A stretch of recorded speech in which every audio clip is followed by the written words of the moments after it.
பழனி தைப்பூசம் அன்று பக்தர்கள் பார்த்தீங்கன்னா ஆராதனை எடுக்கக்கூடிய காட்சியை பார்த்துட்டு இருக்கோம். இந்த நேரத்தில் பழனி ஆண்டவரை போற்றி எனும் மந்திரத்தை 3 முறை மனதார சொன்னீங்கன்னா நிச்சயம் உங்களுடைய பிரார்த்தனை நிறைவேறுங்க. இந்த ஆண்டு தைப்பூசத்தின் போது பழனிமலை ஆண்டவர் கோவில் திடீரென பார்த்தீங்கன்னா வானில முருகன் தோன்றிய காட்சியை கண்டு பக்தர்கள் பார்த்தீங்கன்னா ஆராதனை எடுக்கக்கூடிய ஒரு பதிவை பார்க்க போகிறோம். இந்த வீடியோ ரொம்ப பயனுள்ளதாக இருக்கும். மேலும் நீங்கள் முருக பக்தராக இருந்தீங்கன்னா முருகா போற்றி ஓம் பழனி தண்டாயுதபாணியை போற்றி எனும் மந்திரத்தை பதிவிடுங்க. வாங்க நண்பர்களே, வீடியோக்குள்ளே போகலாம். பழனி தைப்பூச திருநாளில் பார்த்தீங்கன்னா லட்சக்கணக்கான பக்தர்கள் விரதம் இருந்து பழனிமலை ஆண்டவர் கோவிலில் பார்த்தீங்கன்னா தீபாராதனையை காத்துட்டு இருக்காங்க. அது என்னன்னு பார்த்தீங்கன்னா மலையின் நடுவில் பார்த்தீங்கன்னா சூரிய வெளிச்சத்தில் பழனி ஆண்டவர் தோன்றியதாக சொல்லக்கூடிய காட்சி தான் பார்த்துட்டு இருக்கோம். இந்த காட்சியை காணும் போதே பார்த்தீங்கன்னா மெய்சிலிருக்கும் விதத்தில் பழனியினுடைய அருளால் உங்கள் வாழ்க்கையில் இருக்கக்கூடிய பிரச்சனை எதுவாக இருந்தாலும் இன்றிலிருந்தே பார்த்தீங்கன்னா சரியாகட்டுங்க.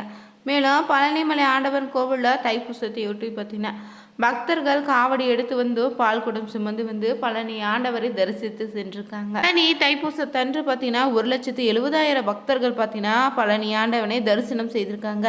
முருகன் கோவில்களில் தைப்பூச திருவிழா வெகு விமர்சையாக கொண்டாடப்பட்டது. மேலும் இந்த நாளை பார்த்தீங்கன்னா தங்களுடைய நேர்த்திக்கடனை செலுத்துவதற்காக பக்தர்கள் பார்த்தீங்கன்னா காத்திருந்து பழனிமலை ஆண்டவனை தரிசனம் செய்து சென்றிருக்காங்க. ஒரு நாளைக்கு இங்கு பழனிமலை கோவிலில் பார்த்தீங்கன்னா முருகனுக்கு 6 முறை தண்டாயுதபாணிக்கு அபிஷேகம் அலங்காரம் செய்யப்படுதுங்க. இது 5 முதல் 7 நிமிடத்துக்குள்ள முடித்துடுவாங்க. அபிஷேகம் முடிந்து அலங்காரம் செய்துட்டா பின்னர் அடுத்த அபிஷேகம் வரை மாலை சாற்றுவதோ பூக்களால் அர்ச்சனை செய்வதோ கிடையாதுங்க.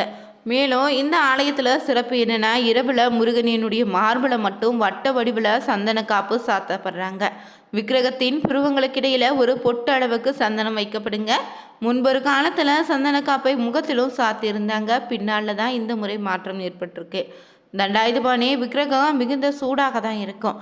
அதனால் இரவு முழுவதும் அந்த விக்கிரகத்திலிருந்து நீர் வெளிப்படுங்க.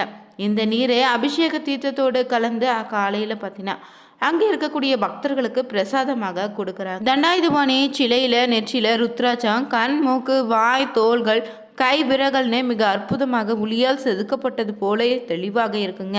இது போகருடைய கைவர்ணனே சொல்லலாம். அந்த சிலையை சுற்றி எப்போதுமே ஒருவித சுகந்த மனம் இது இருக்குங்க, பரவி நிற்குன்னே சொல்லலாம். இந்த சிலையை செய்ய போகர் எடுத்துக்கொண்ட நாட்கள் 9 வருடங்க. அம்பாள், முருகர், அகத்தியர் இவர்களுடைய பார்த்தீங்கன்னா உத்தரவுக்கு பின்னாடி தான் போகர் இப்படி சக்தி வாய்ந்த சிலையை செய்ய பார்த்தீங்கன்னா முயற்சி எடுத்திருக்காரு. இதற்காக 4000க்கும் மேற்பட்ட மூலிகைகளை பல இடங்களையும் சென்று தேர்வு செய்து கொண்டு வந்திருக்காரு. 81 சித்தர்கள் இந்த நவபாஷணத்தை போகர் சொற்படி தயார் பண்ணியிருக்காங்க. போகர் இகபரத்தில் இருக்கும்போது தாங்க மனைவிக்கு கொடுத்த வாக்கை நிறைவேற்ற முருகனை மேற்கு திசை நோக்கி பிரதிஷ்டை செய்திருக்காரு. இதனால மலை நாட்டில் உள்ளவங்களுக்கு பழனி முருகனும் குலதெய்வமாக இருக்காரு. பழனி மலை ஆண்டவனை தரிசித்தாலே நிச்சய வாழ்க்கையில் ஒரு நல்ல மாற்றம் உண்டுங்க. ஒரு சமயம் பார்த்தீங்கன்னா கைலாயத்தில் பழனி மலையும் இடுமன் மலையும் சிவகிரி சத்திகிரின்னு 2 பிரிவுகளாக இருந்திருக்கான். இறைவன் இவ்விரு மலைகளையும் அகத்தியருக்கு தந்தருளிருக்காரு. தனக்களித்த 2 மலைகளையுமே பொதிகைக்கு கொண்டு வருமாறு அகத்தியரும் பார்த்தீங்கன்னா பெருமான் இடும்பகாரனுக்கு கட்டளையிட அவற்றை இடும்பன் கொண்டு சென்றிருக்காரு.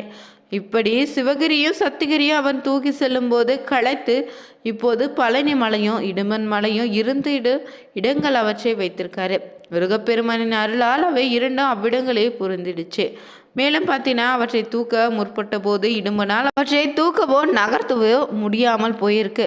மேலும் பார்த்தீங்கன்னா இந்த இடத்துல குமரப்பெருமான் அமையப்பன் தனக்கு ஞானப்புலத்தை தராமையால் சினங்கொண்டு சிவகிரி மலை மீது எழுந்திருக்காரு. பாலகனான குமரன் குமரத்தினடியில் தோன்றியிருக்கான்.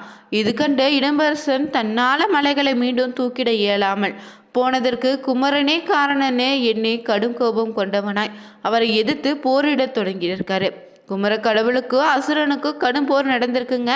முடிவில் அசுரன் குமரனால் வதைப்பட்டான்.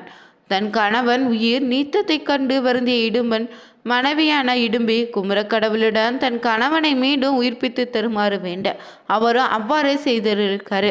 உயிர் பிழைத்தெழுந்த இடும்பன் குமரப்பெருமானுடைய 2 வரங்களை கேட்டிருக்கான். அவை முருகப்பெருமானின் சன்னதியில் காவல் இருக்கக்கூடிய தனக்கு ஒரு இடம் வேண்டும் என்பதும் தான் 2 மலைகளையும் தூக்கி வந்தது போல இத்தலத்துக்கு பக்தர்கள் 2 காவடிகளும் வரும்போது அவர் தன் பிரார்த்தனையை நிறைவேற்றி தர வேண்டுன்னு வேண்டியிருக்காரு. இடும்பனின் வேண்டுதல் படியே குமரப்பெருமானுக்கு வரங்களை தந்திருக்காரு இங்கு பழனி ஆண்டவர். பொதுவாகவே பார்த்தீங்கன்னா முருகப்பெருமானுக்கு எத்தனையோ கோவில்கள் படை வீடுகள் இருந்தாலும் இந்த பழனி முருகன் கோவில் ரொம்பவே சிறப்புங்க. தமிழ் கடவுள்னு சொல்லக்கூடிய இவரைக்கான கேரளாவில் இருந்தும் உலகில் பலரும் ஏராளமான பக்தர்கள் பழனிக்கு வந்த வண்ணமே இருக்காங்க. முருகப்பெருமானை இங்கு மட்டுமே ஆடி கோலத்தில் தரிசிக்க முடியும். இங்கு முருகனுக்கு நவகிரகங்களும் அடக்கன்னு சொல்லுவாங்க. இவரை வழிபடுவதால் நவகிரக தோஷங்களும் நீங்கிடுங்க. அதே போல் சித்தர்கள் பலரும் வாழக்கூடிய மலையாகவும் குழந்தை வடிவில் முருகனும் பார்த்தீங்கன்னா காட்சி தரக்கூடிய இடமாக இருக்குதுங்க. பல்வேறு அதிசயங்களை கொண்டதாக அருணகிரிநாதரால் பலரும் புகழ்ந்து பாடிய நூல் இடம்பெற்ற ஒரு மலைனா இந்த பழனிமலைங்க. வாழ்க்கை மாற்றி தரக்கூடிய பழனிமலை ஆண்டவர் பார்த்தீங்கன்னா கொங்கு நாட்டு வியாபாரிகள் பலருக்கும் பார்த்தீங்கன்னா முதலாளியாகவும் பங்குதாரராகவும் இருக்கிறாரு. முருகப்பெருமானுடைய அறுபடை வீடுகளில் 3வது படை வீடு தாங்க பழனி தண்டாயுதபாணி கோவில். இந்த கோவில் தினமும் ஆயிரக்கணக்கான பக்தர்கள் வழிபட்டு செல்வாங்க. இங்குள்ள முருகப்பெருமானை ஆடி ராஜ அலங்காரன்னு திருக்கோலத்தில் தரிசனம் செய்தாலும் நல்லது தான். இருந்தாலும் ஒவ்வொரு அலங்காரத்துக்கு ஒரு குறிப்பிட்ட பிரச்சனை தீர்க்கக்கூடியதாக இருக்குன்னு சொல்லுவாங்க. அப்படி பழனி முருகனை எந்த திருக்கோலத்தில் தரிசனம் செய்தால் என்னென்ன பிரச்சனை தீரும் என்பதை பார்க்கலாங்க. தரிசனம் செய்யும்போது பார்த்திங்கன்னா மனதார நீங்கள் பிரார்த்தனை செய்தாலே நிச்சயம் உங்களுடைய வேண்டுதல் நிறைவேறும். முருகப்பெருமானுடைய மூல விக்கிரகத்திற்கு தினமும் இங்கு 4 விதமான அபிஷேக பொருட்கள் மட்டும்தான் பயன்படுத்துகிறாங்க. அது என்னென்னு தெரிஞ்சுக்கிட்டோம். மேலும் ஒரு நாளைக்கு 6 முறை தண்டாயுதபாணிக்கு அபிஷேகம் அலங்காரம் செய்யப்படுது. இரவில் முருகன் மார்பில் வட்ட வடிவில் சந்தன காப்பு செலுத்துகிறாங்க. தண்டாயுதபாணியுடைய விக்கிரகம் நவபாஷனால் செய்யப்பட்டதால் எப்போதுமே சூடாக இருக்குங்க. அதனால தான் சந்தன காப்பு சாத்தப்படுது. தண்டாயுதபாணி சிலையே ராஜ அலங்காரத்தில் தரிசிக்க வேண்டுமா ஆண்டி கோலத்தில் தரிசிக்க வேண்டுமா எது சிறந்ததுன்னு சந்தேகம் பலருக்கு இருக்குது. அது என்னன்னு தெரிஞ்சுக்கலாம். பலருமே ஆடி கோலத்தில் முருகனை தரிசிக்க கூடாதுன்னு சொல்வீங்க. இது ரொம்பவே தப்புங்க. ஏன்னா பழனி முருகனை ஆடி கோலத்தில் தரிசிப்பதற்கு அளவில்லாத பல சிறப்புகள் இருக்குது. முற்றும் துறந்த தவநிலைன்னு, அதாவது அலங்காரம் இல்லாமல் ஆடி கோலத்தில் பார்க்கும்போது நமக்குள்ள ஒரு மெய்ஞானம் உண்டாகும். முற்றும் திறந்தவங்க குடும்பத்தில் பல நிலைகளை கடந்தவர்கள் தான் இந்த கோலத்தை விரும்பி பார்க்குறாங்க. அதே போல் ஜோதிடத்தின்படி நீங்கள் பார்க்கும்போது செவ்வாய் கிரக அதிபதியாக முருகப்பெருமான் இருப்பதால் பழனி முருகன் பார்த்தீங்கன்னா ஞானக்காரகனாக விளங்கக்கூடியவருங்க. இதனால் செவ்வாயோடு குருவும் கலக்கிறாரு. வீரம் தைரியம் இதற்கெல்லாம் உரிய கிரகம் தாங்க செவ்வாய். வீரமும் தைரியம் இருந்தால்தான் எல்லாற்றையும் உதறிட்டே பார்த்தீங்கன்னா முருகன் இங்கே தனியாக நின்று குடியேறியிருக்காரு. செவ்வாயாக வீரவேசத்தோடு கிளம்பி குருவாக அமர்ந்த இடம்தாங்க இது. மேலும் இந்த பழனிமலை ஆண்டவனை பார்த்தீங்கன்னா வழக்கிலெல்லாம் நடக்குது. தீராத நோயால் பாதிக்கப்படுறீங்க. பிரச்சனைகளுக்கு நீங்கள் அலங்காரம் இல்லாத முருகனை தரிசிக்கலாம். பேச முடியாதவங்க குறைபாடு உள்ளவங்கன்னே மன எழுச்சி மன உளைச்சலை இருந்தீங்கன்னா ஆடிக்கோலத்தை பார்த்தா ஒரு சாத்வீகத்தையும் சமத்துவமான மனதுக்கும் உண்டாகும். பெண்ணிற்கு கல்யாணம் முடிக்க போகிறோம், பத்திரிக்கை அடித்து சாமி கும்பிட போகுவது, வீடு விற்பது வாங்குவது கட்டுவதுன்னு, கட்டிய பிறகு கிரகப்பிரவேசம் செய்வதுன்னு போன்ற சுப காரியங்களுக்கு ராஜ அலங்காரத்தில் இருக்கக்கூடிய முருகனை தரிசித்துட்டு வாங்க. நம்மால் சரி செய்யக்கூடிய விஷயத்துக்கு ராஜ அலங்கார தரிசனமும், நம்மால் முடியாத சில விஷயங்கள் இருக்கும், மருத்துவரால் முடியாத விஷயம் இருக்கும்.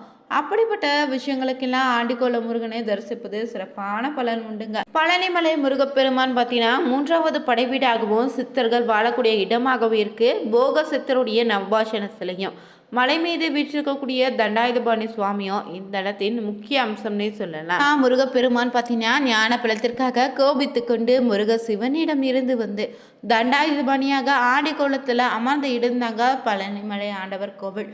இந்த ஆண்டு தைப்பூசத்தன்று பார்த்தீங்கன்னா தீபாராதனை காமிக்கக்கூடிய காட்சியை கண்டோம். இன்றிலிருந்தே உங்கள் வாழ்க்கையில் இருக்கக்கூடிய பிரச்சனை படிப்படியாக பழனி ஆண்டவரின் அருளால் பார்த்தீங்கன்னா விரைவில் சரியாகிட்டுங்க. நீங்களும் தவறாமல் பார்த்தீங்கன்னா பழனிமலை ஆண்டவனுக்கு கோவிலுக்கு சென்று வழிபடுங்க.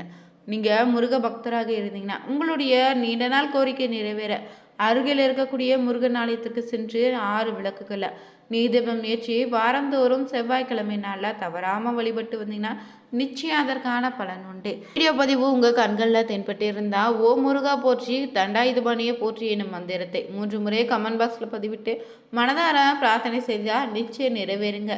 வீடியோ பிடிச்சிருந்தால் லைக் பண்ணுங்கள், ஷேர் பண்ணுங்கள், கமெண்ட் பண்ணுங்கள். புதியவராக இருந்தீங்கன்னா மறக்காமல் சேனலை சப்ஸ்கிரைப் பண்ணிவிட்டு கூடவே இருக்க பெல் பட்டனை கிளிக் பண்ணிக்கோங்க. Thank you viewers.